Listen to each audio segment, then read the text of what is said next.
আমদানি ব্যয়, বিদ্যুতের পাইকারি মূল্যহার বৃদ্ধি এবং সরকারি ভর্তুকির মাধ্যমে পূরণ বিবেচনায় বিদ্যুতের বিদ্যমান পাইকারি মূল্যহার 1.39 টাকা কিলোওয়াট ঘন্টা বৃদ্ধি করে 8.39 টাকা কিলোওয়াট ঘন্টা পুনর্নির্ধারণ করত আদেশ প্রদান করা হয়েছে। বিদ্যুতের পাইকারি মূল্যহার বর্ণিতভাবে বৃদ্ধি সত্ত্বেও বাংলাদেশ বিদ্যুৎ উন্নয়ন বোর্ডের অবশিষ্ট ঘাটতি পূরণে বছরে বাংলাদেশ বিদ্যুৎ উন্নয়ন বোর্ডকে সরকার কর্তৃক প্রায় 41,000 কোটি টাকা ভর্তুকি প্রদানের প্রয়োজন হবে।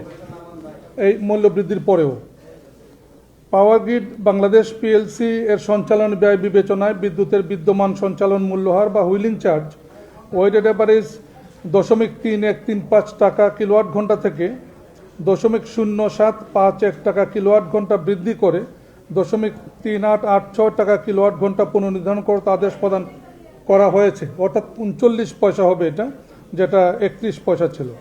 বিদ্যুতের পুনর্নির্ধারিত পাইকারি ও সঞ্চালন মূল্যহার এবং বিতরণ ব্যয় বিবেচনায় বিদ্যুৎ বিতরণ সংস্থা কোম্পানিসমূহের বিভিন্ন গ্রাহক শ্রেণীর বিদ্যমান খুচরা বিদ্যুৎ মূল্যহার ওয়েটেড অ্যাভারেজ 9.11 টাকা কিলোওয়াট ঘন্টা থেকে 1.52 টাকা কিলোওয়াট ঘন্টা বৃদ্ধি করে 10.63 টাকা কিলোওয়াট ঘন্টা পুনর্নির্ধারণ করতে আদেশ প্রদান করা হয়েছে।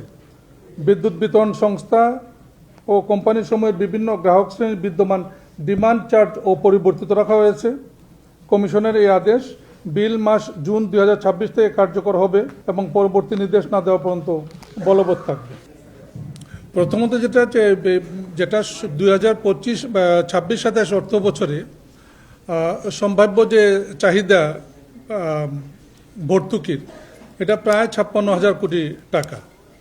সো এখানে যেটুকু বৃদ্ধি করা হলো বাল্কের মূল্য, এতে প্রায় 14,200 কোটি টাকা প্লাস মাইনাস এটা বৃদ্ধি পাবে আয়। এর প্রেক্ষিতে আরও 41,000 কোটি টাকা ঘাটতি থাকবে সম্ভাব্য, যেটা ভর্তুকি আকারে দিতে হবে পিডিবিকে, সরকারকে।